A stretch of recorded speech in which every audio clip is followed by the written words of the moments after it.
Voici une petite astuce avec les puissances de 10 lorsqu'on veut multiplier ou diviser. Donc, quand on multiplie ou qu'on divise un nombre par une puissance de 10, donc soit 10, 100, 1000, 10 000, etc., tu n'as qu'à déplacer la virgule vers la droite pour multiplier ou vers la gauche pour diviser, d'autant de bon qu'il y a 0 dans la puissance de 10. Donc, qu'est-ce que je veux dire par là? C'est que, disons, notre premier exemple, on veut faire x 10. Donc, il y a seulement un 0. Donc, on va vouloir bouger la virgule de 1 bon. Donc, étant donné qu'on veut multiplier, ça va être vers la droite. On veut grossir ici le nombre. Donc, ce que je vais devoir faire, c'est prendre la virgule et la bouger. Donc, j'ai 3,248. Donc, la virgule est entre le 3 et le 2. Je la bouge d'une position. Donc, ça va me donner maintenant 32,48. Deuxième exemple, 54 et 8964 10 millièmes. Donc, on veut multiplier par 100.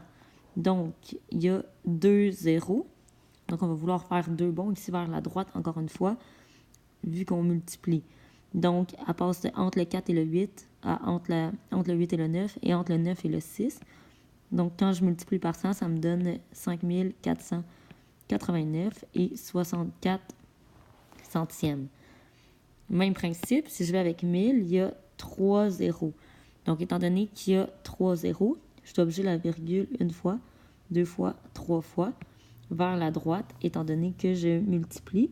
Donc, le nombre, c'est maintenant 21 000 et 15 et 89 centièmes. Donc, 21 015 et 89 centièmes. Si je fais un exemple supplémentaire avec la division, donc si j'ai 145,2 que je veux diviser par 100, mais même principe, 100, il y a 2 zéros, donc ça va être 2 bons. Étant donné que je divise, je veux rapetisser le nombre. Ici, donc je vais faire une fois, deux fois, donc je vais vers la gauche. Donc ça me donne 1,451. Donc attention, c'est possible d'ajouter des zéros si on a besoin. Donc, exemple, si j'ai 24,1 puis que je veux faire fois 1000, mais là, j'ai 3 zéros à 1000. Donc, j'aurais bougé de 3 positions. Mais là, il y a juste un nombre après la virgule.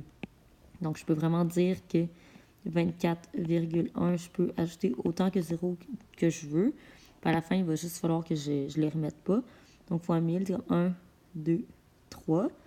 Donc, ce que ça va me donner ici comme nombre, avant la virgule, on va avoir tous ces nombres-là.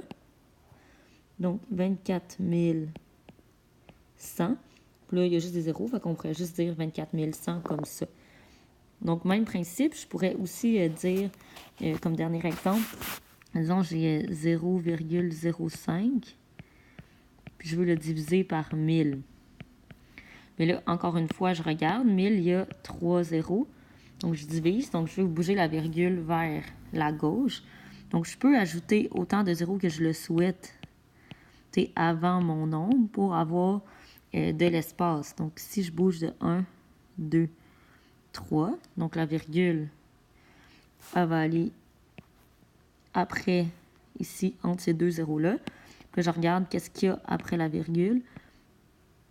Mais après la virgule, il y a 4 zéros suivi d'un 5. Donc, 4 zéros suivi d'un 5.